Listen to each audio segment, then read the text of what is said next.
So before I start with this lecture, I want you to know that as I was editing this video, I noticed that there is some issue with the audio at the beginning of the slides. I don't know what is wrong with PowerPoint. When I was recording it, it was just fine. But now there is this lag of 1 or 2 seconds before the recording. So the recording is not there for 1 or 2 seconds in the beginning of every clip. I really regret it, and uh, this issue won't be there in the upcoming lectures, but I hope you understand I did not re-record the entire lecture because it was understandable and it wasn't really making much difference. So just this update, okay? Now we can move to the video. Hello and welcome to this tutorial series.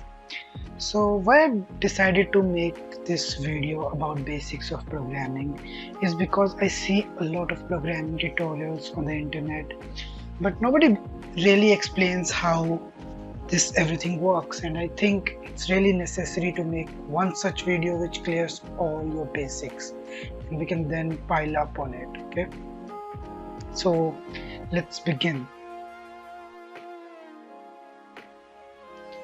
Okay, so let's answer some basic questions. Okay, so what is programming?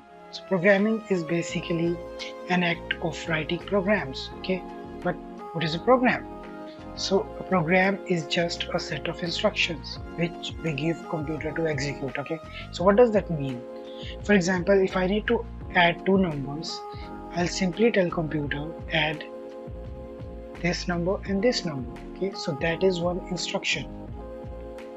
And the other instruction could be subtract two numbers. Okay, these instructions can further be broken down into more instructions. For example, if we need to add two numbers, we'll first have to copy it in a register and then add it and then return or save the result in another register, but we'll read about that later. But basically, art of writing these instructions is called programming. Okay, humans communicate with each other, okay, and we use a language for that. It could be anything. It could be a sign language, it could be a language like an English language or Hindi or any language. Okay, so let's take an example. For example, we need to call our grandpa to eat. We're gonna say let's eat and grandpa. Okay, even if you don't use that pause between eat and grandpa, even if we say let's eat grandpa, because we are smart, we understand that we're not actually asking someone to eat our grandpa. Instead, we're asking our grandpa to eat with us. Okay, but computers lack that intelligence.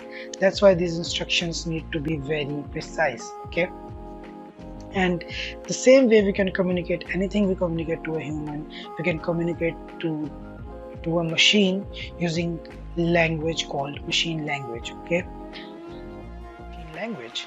A machine language is basically represented in zeros and one. Okay, so 0 represents off and 1 represents on. So basically, in a computer, if the current is flowing through a circuit, not a circuit but through a gate, it basically represents 1, and if the gate is closed, the current is not flowing, it's represented as 0. Okay, and it's called binary language since it only has two things, 0 and 1. Okay, but as we started writing code, we realized it's really difficult to write in binary, so we moved up a bit and we came up with something called assembly language. Okay, so assembly language is basically a little high level language, and it requires a program called assembler which basically convert that assembly language program to a binary language. Okay, let's see an example. So here is an example of assembly language code. So MOV basically means move, REG means register, and this means the memory. So it's basically telling our computer to move whatever in this memory location to this register. Okay, so that is what this instruction does, but it's more readable to humans. But as we realize that assembly language is still not enough for us to write code. Okay, so then we came up with something called high level languages. Some examples of high level languages is C, C++, Python, JavaScript, Java, etc., etc. Okay, so what happens is we write our code in high level language, and then it goes into something called compiler. We'll read about this, but it's basically a program that converts this high level language to a assembly language, and then we can use an assembler to convert it further to a machine language. So that is how it works. Okay, languages. High level languages are the languages which are closest to human readable form.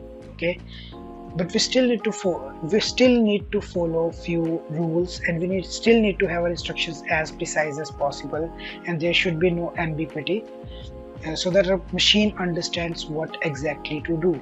Okay, so there are two types of translators. One is interpreter. So what interpreter does is it converts your high level language to machine language one line at a time.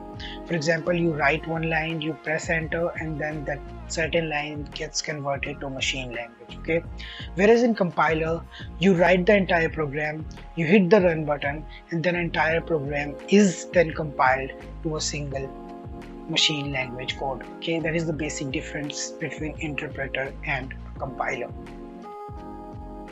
So next I'm gonna run through how to install Python. I'm not gonna get too deep in it because it's really just click and download. So you're gonna go to this link called python.org/downloads, and then you're gonna download the latest version of Python. You need to click here, and after you're gonna run through the entire prompt. It's just next.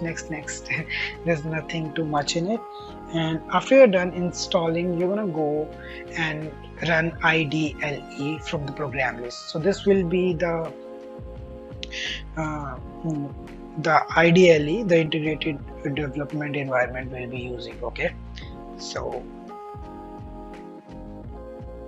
learn about few basic Python concepts. Okay, by the way, this is the only lecture which is going to be like this, and from the next lecture we're gonna run our code on the machine. We're gonna go head in. Okay, we're gonna code all in. Okay, so but we need to learn a few concepts before we start programming. Okay, so remember how I told you there are compiled languages and there are interpreted languages. So Python is basically a mixture of it. Okay, it's also compiled and also interpreted. So what happens is the code is first converted to a bytecode. Okay, and then that bytecode gets converted to machine code via an interpreter. So it's a hybrid of compiled and interpreted language. Okay, then we're gonna read about these really basic things which nobody else teaches anywhere apart from schools, and I've never seen a YouTube tutorial where they teach these things, and it's really important. So I'm gonna teach you all this. Okay, so Python basically have few things which we need to learn. So first one is character set. Okay, so character set is basically a set of valid characters that a language can recognize.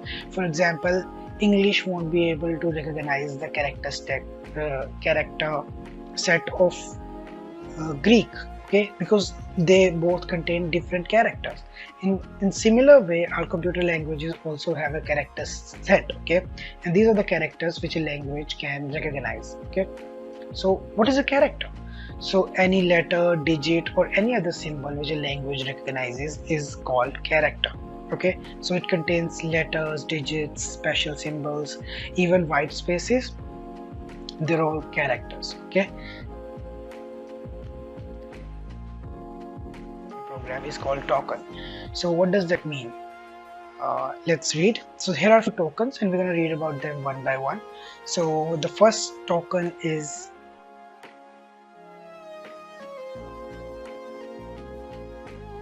don't worry, we're going to read about these.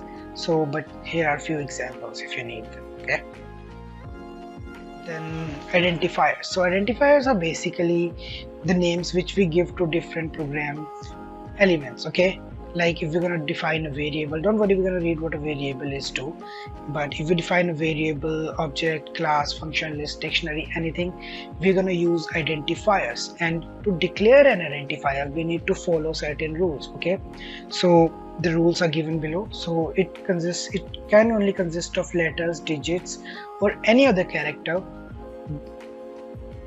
Okay, but the first character must be a letter or an underscore. What does that mean? That means 123AB is not a valid identifier, but AB123 is, okay. Underscore 123 is a valid identifier, okay. So it can either begin with a letter or underscore, okay. The second thing is these are case sensitive, so ABC and capital A, capital B and capital C are two different identifiers, okay. They are not the same thing, okay. Third rule is they should not be a keyword, which is very self-explanatory because our computer will get confused if we have declared the identifier or if it's a keyword, so it won't know what to do. So it should not be a keyword, and it cannot contain any special characters, for example an ampersand or a colon or a dot or a plus sign. It cannot contain any special character except underscore, okay. So basically constant values are called literals, okay. That is the definition of literal. Then we come across operators. So operators are basically anything that makes a computer do some computation, for example plus, minus, ampersand, and modulus, or operator. There are many operators, we'll read about these later, but these are part of our Python language, okay. Then we have punctuators. So these are used to basically tell our computer where a block begins or where a block ends, okay. It'll get more clear as we go into the programming part of this tutorial, but basically these tells our computers where to begin and where to end, okay. Just like in an English language, full stop tells us that a line has ended, okay, and then the capitalized word tells us that it is the starting of a new line, okay.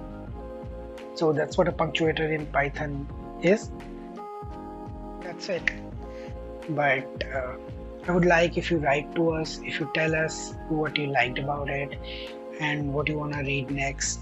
Do leave your feedback, okay. And if you need help with something, do write to me in my email or on my Twitter, anywhere, and I'll reach out to you. And thank you, it was really fun